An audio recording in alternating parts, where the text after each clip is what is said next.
दोस्तों, आज हम बात करते हैं इन्फ्लेशन के बारे में, जिसे मुद्रास्फीति या महंगाई दर भी कह सकते हैं। और इस विषय में तो कोई हमारे मीडिया पार्टनर जो चैनल वगैरह वगैरह हैं, कोई बात करने को तैयार नहीं है, इस विषय पे डिबेट करने को भी तैयार नहीं है।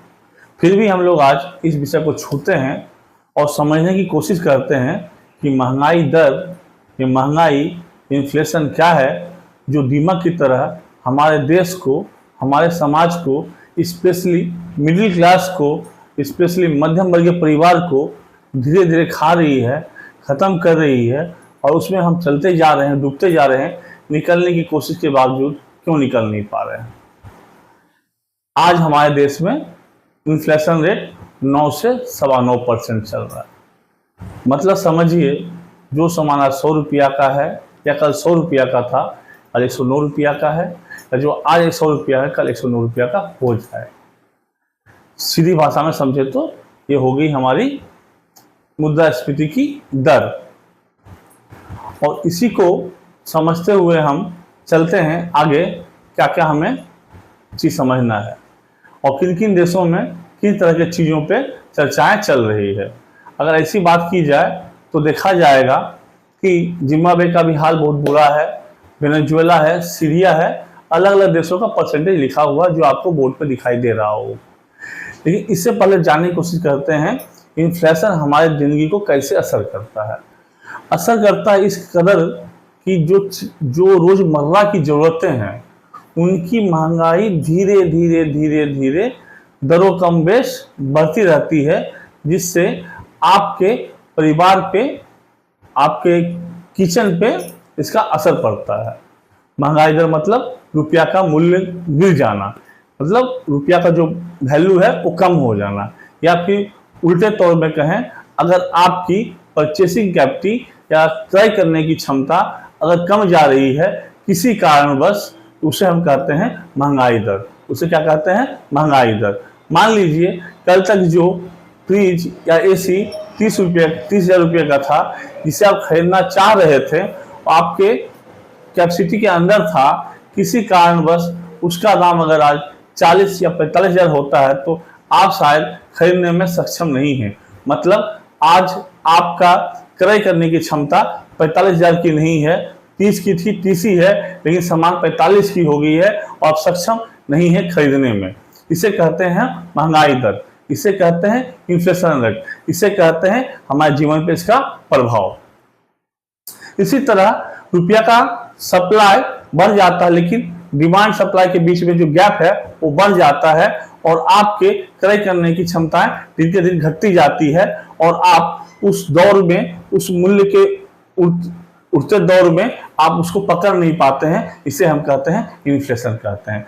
आज हमारे देश का जो CPI है, कंज्यूमर प्राइस इंडेक्स 194.2% है, फूड इंडेक्स 9.24% है, जबकि बांग्लादेश, श्रीलंका और पाकिस्तान ऐसा नहीं है कि हमसे वो बुरे परिस्थिति में है, थोड़े बहुत बराबर में है या शायद अच्छे परिस्थिति में है। नेपाल छोटा सा देश है जो हम लोगों से काफी बेहतर कर रहा है, जो 6.4% पे है। नेपाल छोटा देश होते हुए भी हमसे बेहतर परिस्थिति में है महंगाई दर के मामले में, जो अपने आप को 6.4% पे चलाया जा रहा है। तो अब इसी समझते हैं इसमें क्या क्या हो सकता है, क्या क्या नहीं हो सकता है। पहली बार समझने की कोशिश करते हैं महंगाई दर होती कैसे है। जब आपका क्रय करने की क्षमता कम जाती है और साथ में क्या होता है, डिमांड पुल हो जाता है, कॉस्ट पुश हो जाता है, मतलब प्रोडक्शन कॉस्ट बढ़ जाता है, मनी सप्लाई बढ़ जाता है, लेबर कॉस्ट बढ़ जाता है, रॉ मटेरियल की प्राइस बढ़ जाती है, तो महंगाई अपने आप बढ़नी शुरू हो जाती है। और होता क्या है, आपका जो तनख्वाह है, आपकी जो वेजेस है, आपकी जो आमदनी है व्यक्तिगत तौर पे, वो वहीं पे वहीं रह जाती है, वो वहीं पे वहीं रह गई। मतलब आप अगर पिछले साल 30,000 या 35,000 रुपये सालाना कमा रहे थे, आज भी आप वही कमा रहे हैं। लेकिन जो पिछले साल सोच रहे थे हम एसी ले लेंगे 30,000 32,000 रुपये की, कि उसकी महंगाई होगी या 45,000 रुपया और आप रह गए 30,000 रुपये में, ये जो गैप तैयार हो गया है जिसकी वजह से आप सामान खरीदने में सक्षम नहीं हो पा रहे हैं, इसे कहते हैं इन्फ्लेशन रेट या महंगाई दर कहते हैं। कुछ अच्छी चीजें भी निकल के आती हैं महंगाई दर में, जैसे बहुत सी कंपनियों का फायदा होता है, बहुत से लोग इसमें इन्वेस्टमेंट करना शुरू करते हैं, बहुत से लोग इसमें एम्प्लॉयमेंट की जुगाड़ करते हैं, फाइनेंशियल सेक्टर का भला होता है। लेकिन समझते हैं सबसे ज्यादा फायदा किसका होता है? अगर हम देखा जाए इन्फ्लेशन में सबसे ज्यादा फायदा होता है जिन लोगों ने बड़ा कर्ज ले रखा है। क्या ले रखा है? बड़ा कर्ज ले रखा है। समझ लीजिए आपने बड़ा कर्ज लिया था, 30,000 रुपये का लिया था और आपको 30,000 ही चुकाना है, लेकिन उस 30,000 की जो कमाई पिछले साल 40,000 कर रहे थे, वो कमाई आज आपकी 60 हो गई है इन्फ्लेशन रेट की वजह से। मतलब आपका रेशियो ऑफ प्रॉफिट है बढ़ गया है और चुकाना आपको 30,000 रुपया ही है।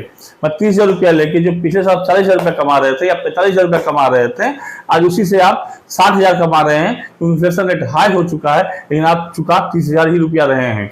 इसलिए देखे होंगे इन्फ्लेशन के दौर में बड़े बड़े उद्योगपति जो होते हैं उनका नुकसान कम होता है, उनका बिजनेस बड़ा का बड़ा होते जाता है, क्योंकि उनकी प्रॉफिट जो होती है आज के डेट पे इन्फ्लेशन की वजह से हाई हो जाती है।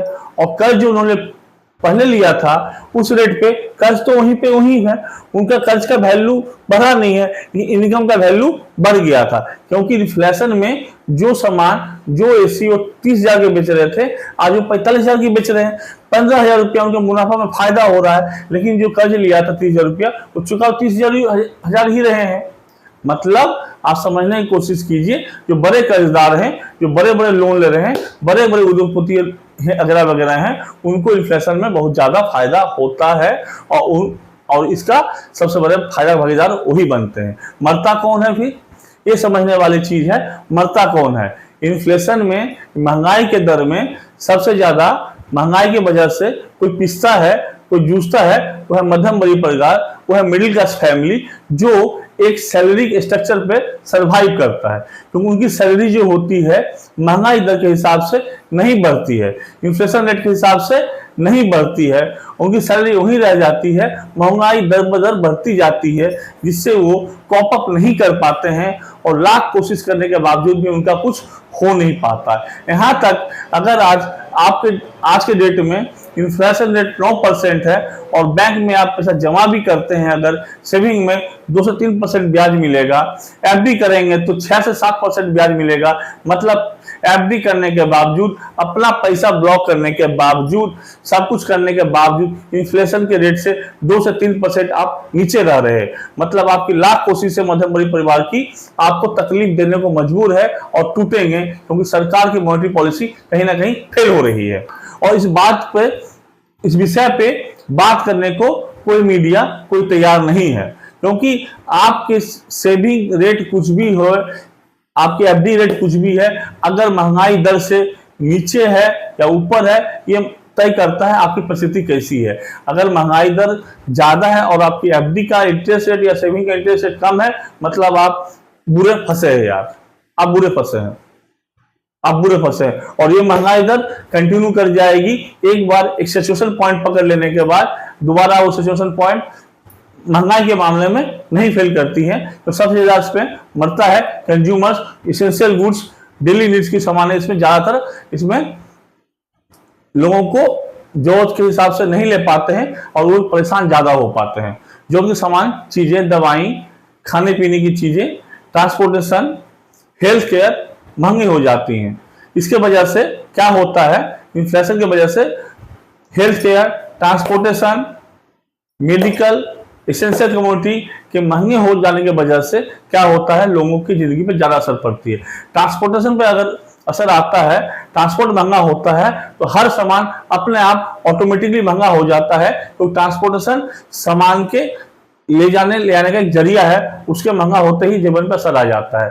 ड्रग्स लाइक हेल्थ केयर अगर महंगा होता है तो हर परिवार के ऊपर में एक बोझ सा पड़ जाता है, जिसके वजह से देश की थोड़ा सा अडल बडल मध्यम परिवार हिल जाते हैं और उसका समाधान भी कुछ नहीं है। चाहे तो आप गोल्ड में, एफडीआई में, ईटीएफ में, इंडेक्स फंडिंग में कर सकते हैं, लेकिन हर मध्यम परिवार को इसकी जानकारी नहीं है और ये इन्वेस्टमेंट रिस्की इन्वेस्टमेंट है। यहाँ पे पैसे डूबने की संभावना पूरी की पूरी रहती है। भले टीवी पे ऐड है एसआईपी म्यूचुअल फंड की, लेकिन रिस्क इसमें है तो है और इस रिस्क से निकलने का रास्ता आपके पास नहीं है सिवाय आपके इनकम बढ़ाने के सोर्स का। इससे बेहतर क्या होगा मेरे भाई, आज जो इन्फ्लेशन रेट चल रहा है, कृपया आप अपने खर्च को थोड़ा सा कंट्रोल करें, अपने जो भी खर्च नहीं है उसको थोड़ा कम कर लें।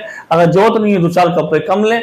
अगर रेस्टोरेंट जाने की रेगुलर आदत है तो 4 के बदले 1 बार जाएं और बेवजह खर्चे ना करें, क्योंकि आप अपने सेविंग पे ध्यान दें। तो महंगाई दर 9% है, अगले साल का सिग्नल है कि अगला साल महंगाई दर और बढ़ेगा। आपको ये चीज ध्यान रखना चाहिए। आलू अब 10 रुपए किलो नहीं मिलता है, इस साल 30 के नीचे नहीं गया, तो शायद आपको नहीं लगना चाहिए कि अगले साल ये 20 पे आ जाएगा, ये अपना रेट पकड़ लेगा।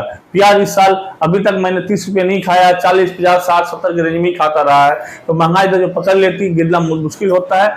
सेविंग को बढ़ाइए, अपने खर्चे को कमाइए, क्योंकि सैलरी वाले व्यक्ति मिडिल क्लास व्यक्ति से ज्यादा कुछ नहीं कर सकते।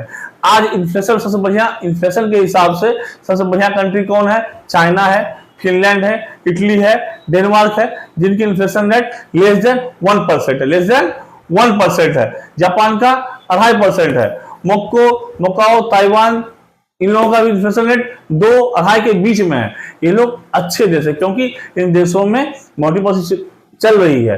अगर इसे कंट्रोल नहीं किया जा सकता है, कंट्रोल कभी नहीं होता है, तो आरबीआई को अपना बॉन्ड्स, अपना गोल्ड्स बेच देना पड़ता, ताकि मनी की सप्लाई कम की जा सके बाजार में, ताकि इन्फ्लेशन कंट्रोल किया जा सके। सरकार क्या करेगी हमें नहीं पता, आरबीआई क्या करेगी हमें नहीं पता। हम आपसे इतना उम्मीद कर सकते हैं कि अपना खर्चा कंट्रोल करके अपनी परिवार की जरूरत पूरा करने के लिए सेविंग पर ध्यान दें, खर्चे पे ध्यान दें और महंगाई को से लड़ते हुए मिडिल क्लास फैमिली को जीतना है। हमेशा जीतते आए हैं। जय मिडिल क्लास, जय मिडिल क्लास। और हम लोग जीतेंगे और जिएंगे।